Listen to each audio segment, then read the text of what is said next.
Bonjour à tous et bienvenue sur boursicoté.com pour cette nouvelle analyse technique Forex matières premières et Bitcoin. Et il semblerait que l'on veuille s'attaquer à cette zone de parité ici. Alors je vous avais indiqué hier que si on venait tester cette zone, eh bien on avait une zone de point haut intermédiaire ici. Alors on a cette zone ici proche des 1.0090. On a testé cette zone avant une légère consolidation. On va le voir dans cette analyse Forex, on a eu une baisse généralisée du dollar, ça se voit sur de nombreux actifs. Et donc clairement, là, on est en train de tester cette zone qui pourrait déboucher vers une poursuite ici des cours en direction des 1.0120.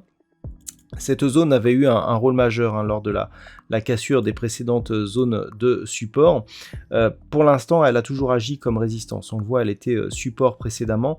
Et donc, clairement, le fait de repasser au-delà de cette zone commencerait à valider la possibilité d'un retournement moyen terme de cette paire de devises qui pourrait redevenir haussière. Ce n'est qu'au-delà des 1,0360 que l'on pourrait commencer à dire que la paire de devises se retourne, mais ce serait, je dirais, une première étape par rapport justement à ce potentiel retournement. Donc pour l'instant, on est loin de cette zone, on est venu tester ici et on consolide. On est d'ailleurs sur une phase de consolidation ici au niveau des indicateurs. Mais tant que l'on ne repasse pas sous la zone de parité, eh bien on peut parier vers un retour sur cette zone horizontale. Sur la paire de devises livre sterling contre dollar américain, il semblerait que l'on ait là aussi envie de repasser au-delà de niveaux majeurs. Cette zone des 1.1470 a elle aussi eu un rôle, notamment sur la phase d'accélération ici et sur la première zone de rebond.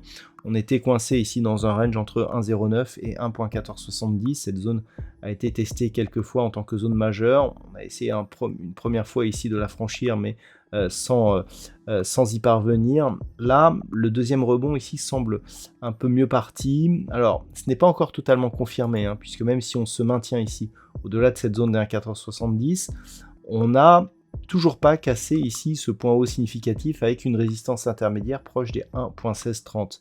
Mais ce que l'on peut voir, c'est que sur la dynamique, sur le premier retour ici sur la zone des 1.1470, on a rebondi et on a inscrit un nouveau plus haut significatif de tendance très court terme. Donc là, on a l'impression d'avoir une dynamique un peu mieux formée et je dirais que tant que l'on est ici au-dessus de cette moyenne mobile 20 exponentielle, on peut continuer ici à évoluer et à viser un retour possible ici sur cette zone des 1.1740. Ce n'est que sous cette zone des 1.1470, si les cours revenaient durablement sous ce niveau, eh bien qu'il y aurait invalidation de cette possible reprise haussière.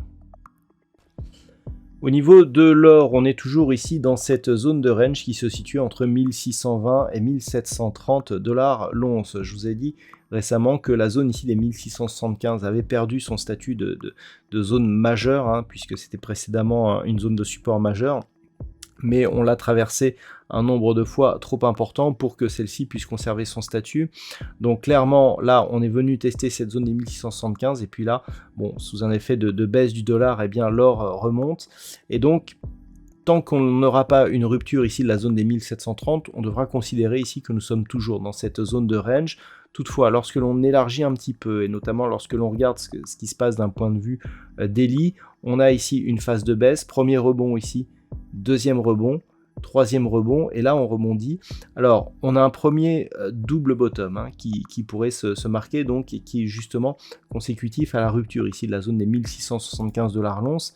Ce premier double bottom, il est ici. Alors ce n'est pas le plus important, mais là ici, vu que l'on a validé une cassure de cette ligne de coup, on devrait revenir ici sur cette zone des 1730.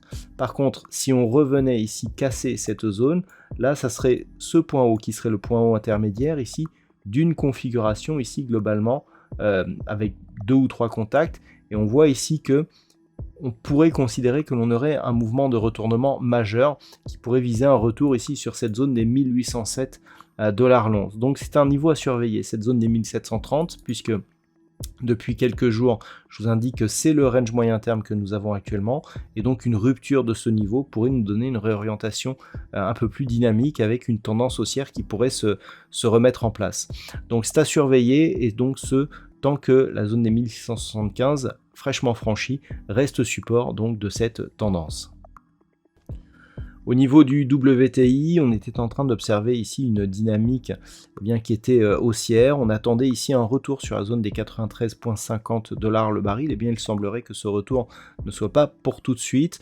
On a testé au début de semaine ici une petite phase d'accélération. Et puis finalement, sur le retour, la moyenne mobile 20 exponentielle qui dans un premier temps était support, n'a pas tenu puisqu'on revient ici en direction des 88 $ le baril. Alors on reste malgré tout dans une dynamique haussière, mais avec une dynamique ici qui faiblit et qui faiblirait encore plus si on cassait cette zone des 88, voire cette zone ici des 87,10, puisqu'il y aurait rupture de cette zone de point bas significatif et donc annulation de la poursuite de cette dynamique haussière.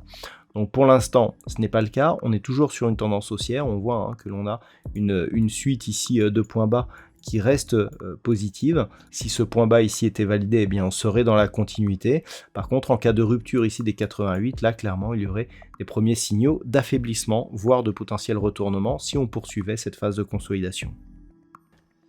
Et puis enfin, sur le Bitcoin, c'est une invalidation d'une reprise haussière que nous avons, puisque là où justement le dollar a baissé et où certaines valeurs cotées en dollars en ont profité pour monter, le Bitcoin a fait l'inverse.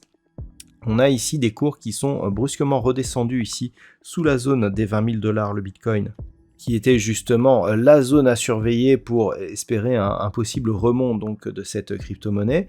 Et on est directement redescendu ici sur la zone d'alerte qui est à 18 500 $ pour un Bitcoin. Cette zone, en cas de franchissement, ouvrirait une perspective nettement baissière, puisque nous avons toujours cet objectif ici entre 13 500 et 15 000 $ pour un Bitcoin. Donc attention, on est très proche, on est venu juste s'arrêter ici sur cette zone d'alerte. Pour l'instant, on se stabilise. Mais en cas de rupture, on pourrait bien continuer à accélérer puisque depuis quelques semaines, voire quelques mois, on voit que l'on a une dynamique moyen terme qui est fortement baissière.